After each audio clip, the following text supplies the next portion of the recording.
Hello everyone, my name is Maria Rose Nanadi Fernandez and I will be the first reporter for sample preparation and handling. For the objectives, after studying this chapter, you should be able to know that pre-examination errors can occur with the sample and how these errors can affect a patient's outcome. Explain how exercise and stress can affect laboratory results. List the tests that require chilling or warming and explain why these steps are necessary. Describe situations that would result in recollection or rejection of a sample. And lastly, describe methods of transporting samples. For the patient identification, always make sure that you have checked the identification of the patient before collection. Always label the samples at the patient's bedside or before the patient leaves the phlebotomy chair. As per examination, errors that occur prior to testing comprise 46 to 56% of all errors encountered for laboratory samples. For the tourniquet, tourniquet is a factor under the phlebotomist control that can create a change in test results. The tourniquet should be applied in the arm no longer than 1 minute. The tourniquet increases the intravascular blood pressure, resulting in a push of small molecules and fluid from the capillaries into the surrounding tissue. This reduction of fluid volume results in hemoconcentration. This inability to circulate lowers the pH and causes potassium to be forced out of the blood cells. Take note, the change in pH also causes an elevation in calcium and magnesium. Exercise and posture. Vigorous exercise can affect the results of testing. A patient's cell permeability will change if he or she has just completed vigorous exercise. This causes an increase in concentration of creatinine kinase, aspartate aminotransferase, lactate dehydrogenase, bilirubin, creatinine, and uric acid. The heart will have worked harder and increase the heart enzymes.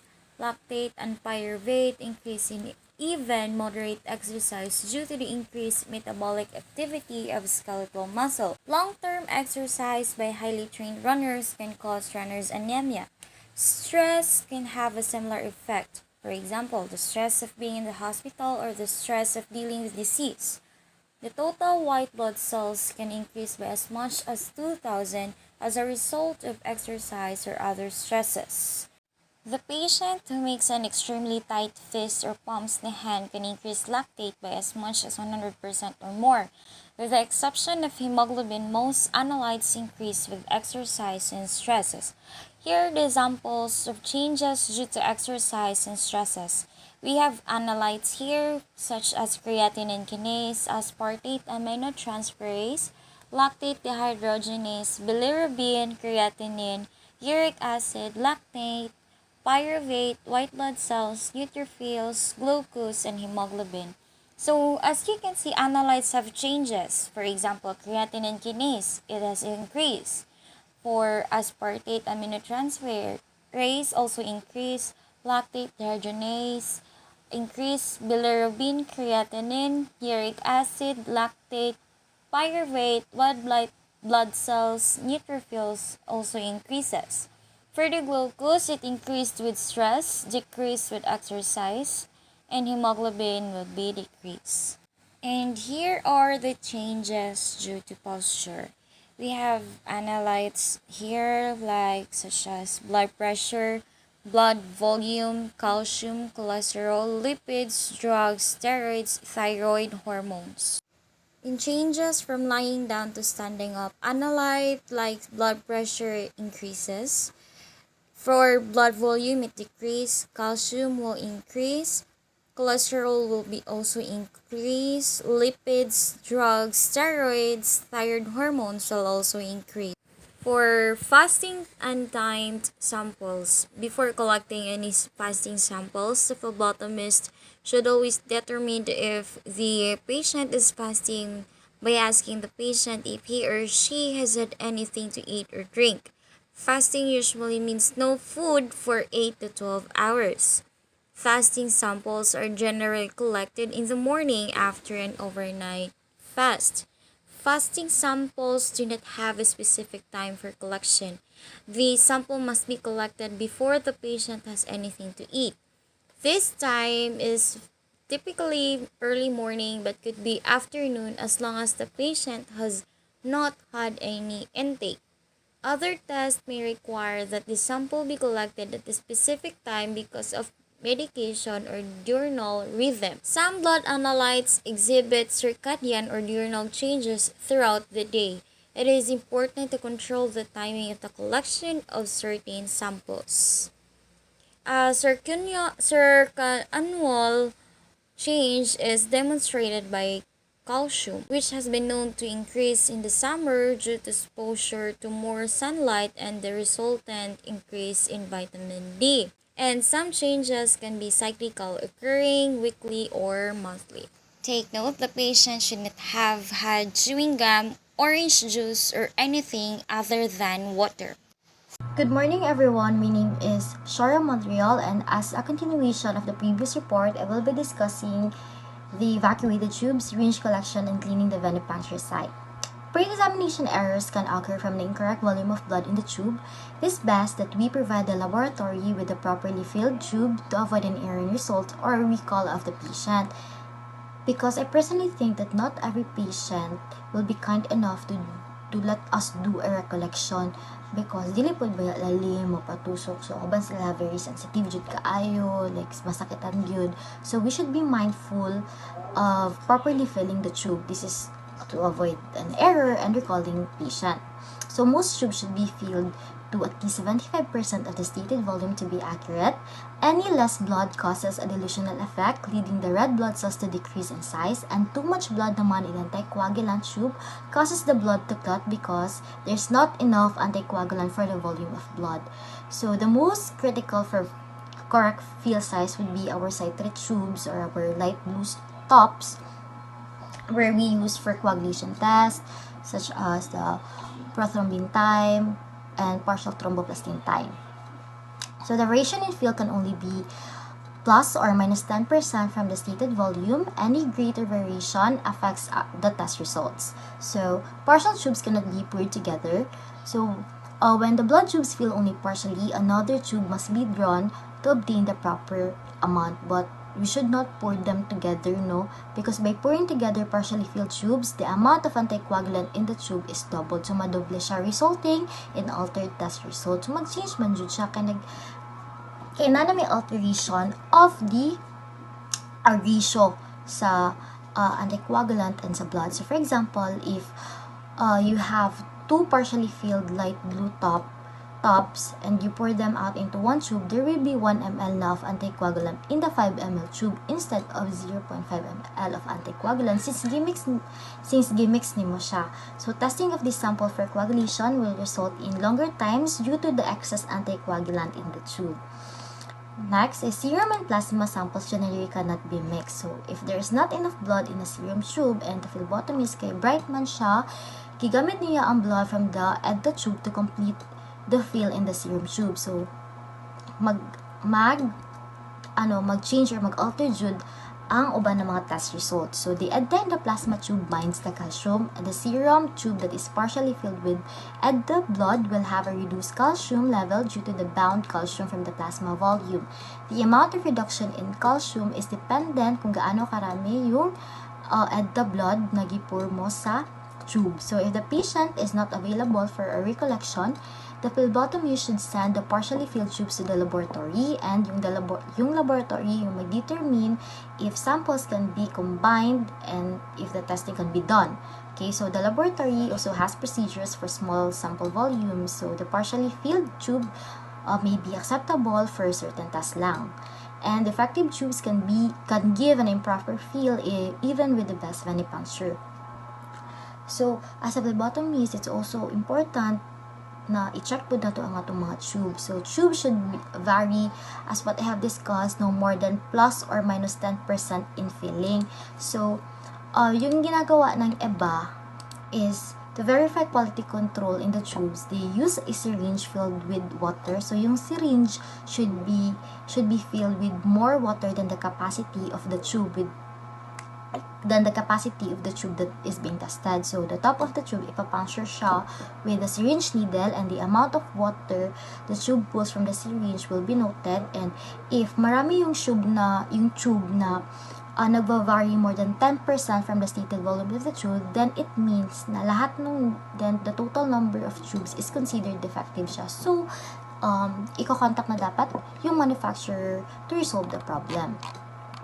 And all anticoagulant tube must be mixed by inversion 5 to 8 times immediately, otherwise microscopic clots will form. So failure to invert the anticoagulant tubes or inverting them after a delay will allow microscopic clots to form. So the most sensitive tubes are the EDTA tube, resulting in lower platelet count, and our sodium citrate tubes, in which improper inversion results in erroneous coagulation test results.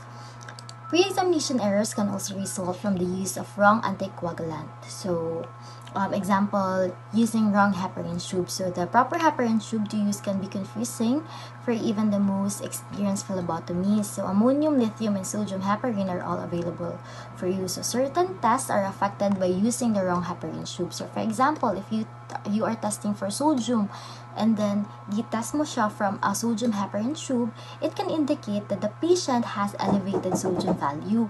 So if heparin tube is to be drawn, you have to check for the correct type of heparin tube to use. So moving forward to the syringe collection, problems with syringe collection are common when syringes are used to collect blood. So when we use syringe kasi for blood collection, it is very prone to hemolysis and clotting factor. So, clotting of samples collected. So, the Clinical Laboratory Standard Institute or the CLSI guidelines discourage the use of syringes. For difficult draws, it is best performed with butterfly system, and the preferred method of collection naman is the evacuated tube system. And for cleaning the venipuncture site is generally cleansed with alcohol, especially 70% isopropyl alcohol. Occasionally, a site must be prepped with povidone iodine or betadine or tincture of iodine, as in the case of blood culture. The iodine can help increase potassium, phosphorus, and uric acid. And the best practice for this is to remove the iodine with an alcohol pad if any testing other than a blood culture is collected. And for blood alcohol testing naman, it should be done with non-alcohol cleaner. Good day everyone, my name is Christian J.T. Suarez, and in this topic we will proceed to the order of draw. Okay, order of draw is important to avoid cross-contamination between different additives contained in blood collection tubes. During the procedure of drawing blood, it is also important to avoid anticoagulated blood flowing back into the needle and contaminating the subsequent tube. Blood must be taken with the patient arm during the collection. After the collection, the order of draw is the most common factor that varies test results over which the phlebotomist has control. This explains that the anticoagulant from one tube won't contaminate the following tube if the drones are done in the right order. If prothrombin and active partial thromboplastin time tests are performed before the citrate tube, EDTA or heparin can increase prothrombin and activate the results. If the tube is drawn after the EDTA has already been tested for potassium, contamination with EDTA could result in a high potassium result. Both tripotassium and dipotassium EDTA are the types of EDTA that are utilized in the tube. For this reason, the heparin tube is drawn first and then the EDTA tube. Okay, when collecting blood, especially in the community, it is advisable to get samples to the lab as quickly as possible because DNA will degrade when a sample remains at room temperature over time. That is why we will talk about the cooling of sample. Some samples need to be refrigerated immediately after collection. As soon as the sample is removed from the holder for the evacuated tube, it should be put into a combination of ice and water. Before drawing blood for several tests, the empty evacuated tube must be cooled. Okay? Any delay in freezing the sample affects the outcome of the test. The test result will change more significantly if the delay may extend.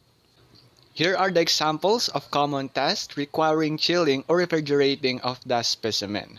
First, we have this ammonia, then acid phosphate, catecholamines, lactic acid, pH, or blood gases. Before we proceed, we should remember that only chill or cold a sample when the draw instructions specify.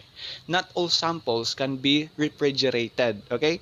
Cooling a serum tube without being centrifuged causes the cells to release potassium, which raises serum potassium levels.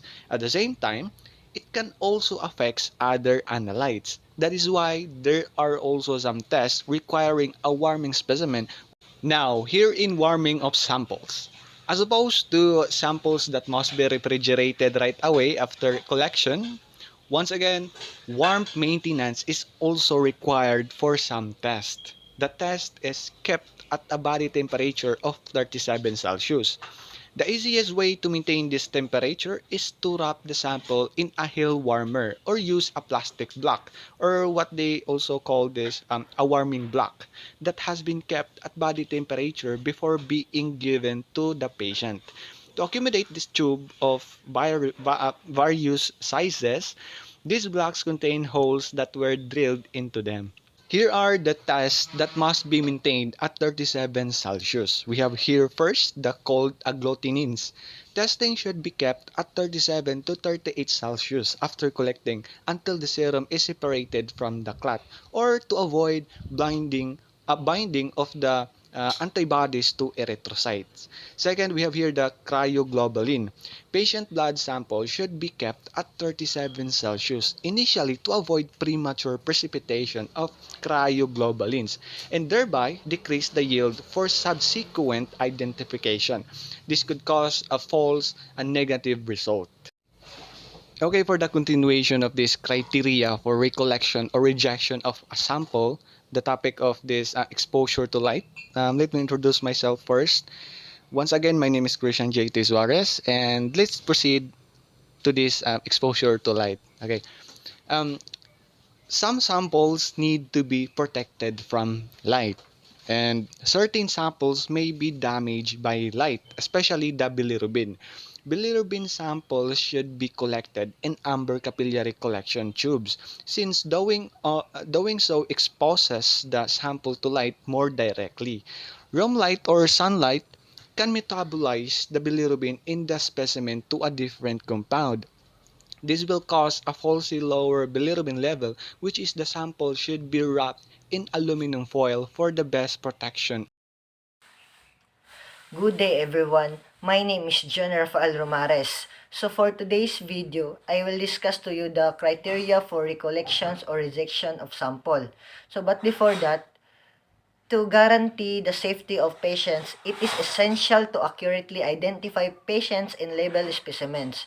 If a specimen is not correctly identified, it can result in mis- or incorrect treatments, blood transfusions, errors, delayed or incorrect diagnosis, and more.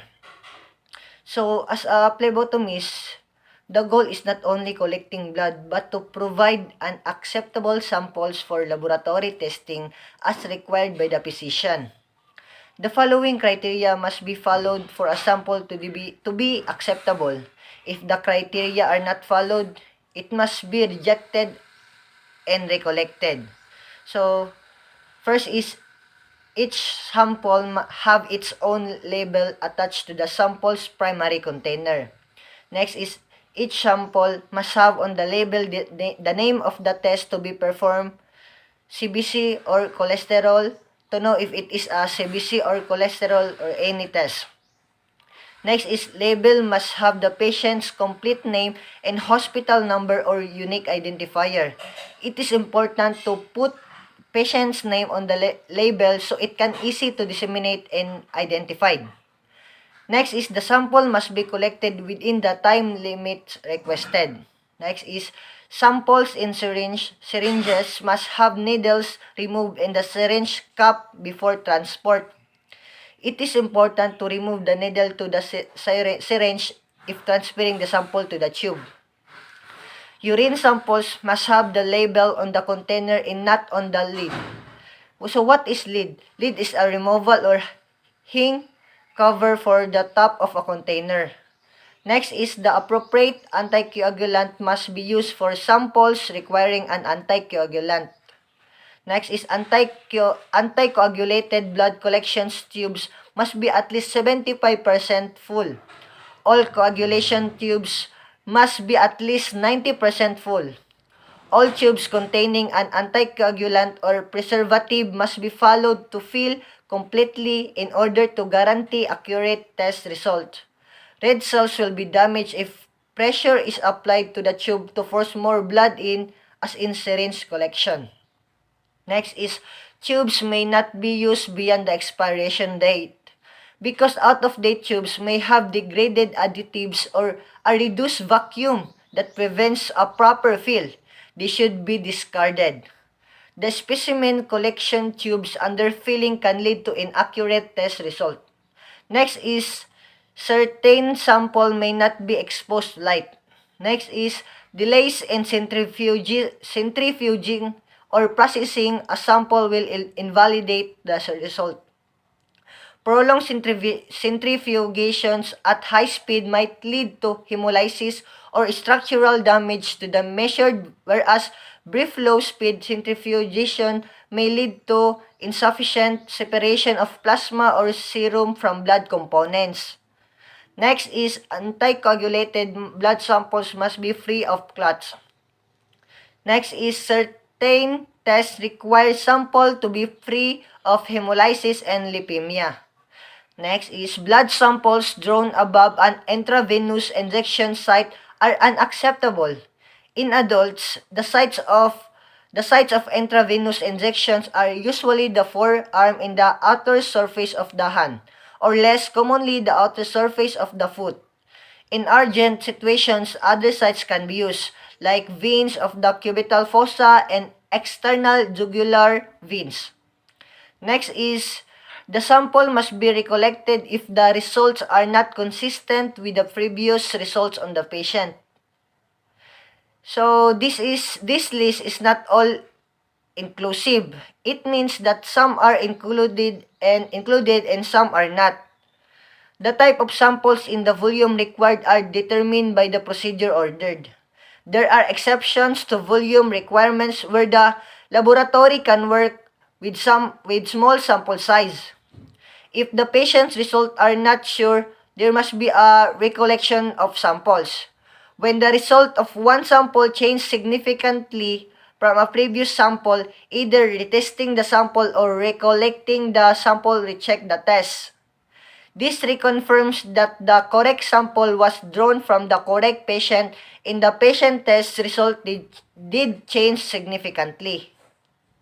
Hi everyone, this is Junel Espiad from MT121L code 9172 as one of the reporter of the group 3.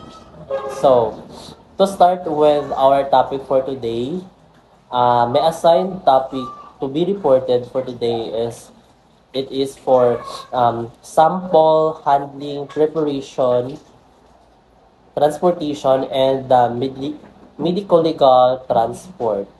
So, to start with, in discussing about sample preparation and handling of transportation, so these are the guidelines for the proper handling and transportation. To start with, the first one is once samples have been collected, they must be transported in laboratory within the facility or to a laboratory possibly hundreds of miles away. Next, when a sample is transported, the primary container must be replaced by a secondary container so any leakage or breakage of the primary container is contained. Whatever secondary container is used, the biohazard, any blame must be attached.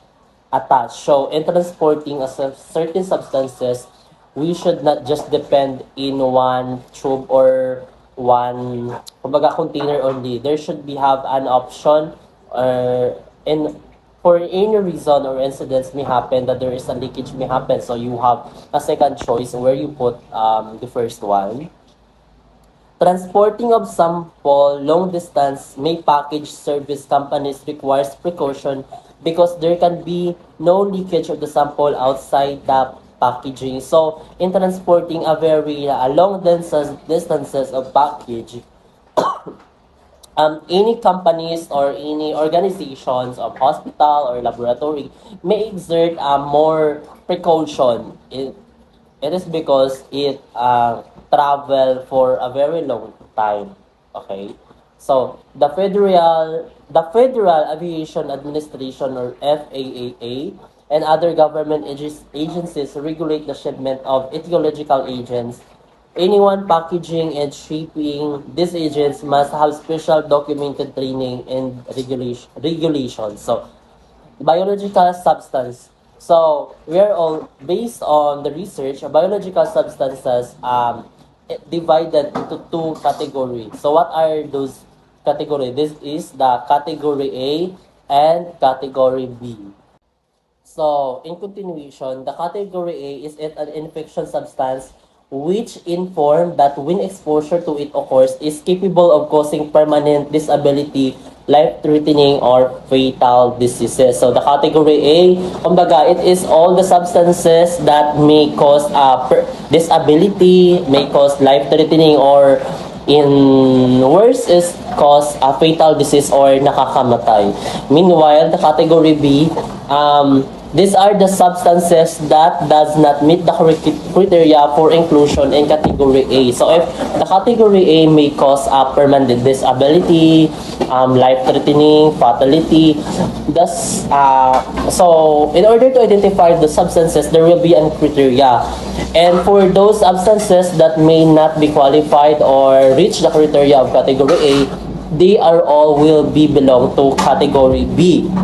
So, the category B must be assigned to UN 3373. Category B infectious diseases is the classification of clinical specimens requested in support of VSP acute gastroenteritis outbreak investigation. So we can see the pictures that it is a plastic self-sealing bag. So what it is sufficient as the secondary container for most samples. A single sample or multiple samples from one patient can be placed in the bag and then the bag sealed shut. Samples from different patients should not be placed in the same bag. All labels must be attached to the sample tubes before they are placed in the bag. For large numbers of samples, the samples can be placed in racks to avoid spillage or breakage. In the entire rack, placed into the bag or leak-proof box. Next is, it is a pneumatic tube station or system. So what it is, pneumatic tube system is that transport samples are more traumatic than hand-carrying the samples but have the advantage of faster delivery. To prevent trauma to the sample, the bag sample is placed into a padded container to maintain the integrity of the sample. So, our next topic is the medical legal transport. So from the word itself, medical legal, the first thing that we put in our mind is it's all about using medical processes and to legal actions. That's just my first word or thoughts happen inserted in my mind when I read medical legal transport, medical legal. So let's expand our idea based on the research and based on the books rather. So transportation of samples for blood alcohol testing, paternity testing, or legal toxicology testing must be given special consideration. So ayun na nga, the paternity testing, legal toxicology testing, and blood alcohol testing, they are all given a special consideration. So, in short, there should be a more special treatment in handling those substances. Medical reasons for alcohol testing are to check if the patient is unconscious because of intoxication or if there is a medical condition. So that was a self-explanatory guidelines. Most chain of custody samples are collected to drug testing. So, sa chain custody samples, urine is the most common sample to be collected. So, um, in continuation, urine is the most common sample of collected, but the saliva or yung laway natin in here are also being accepted. The person collecting the sample must have documented training on the collection of chain of custody sample. The sample must also be properly identified and the time of collection noted. So, um, in practicing the chain of custody samples, hindi pwede or your anyone cannot perform a certain collecting those samples because should be have documented training on the collection. Kumbaga, proper seminar training should be practiced before handling or collecting or practicing that certain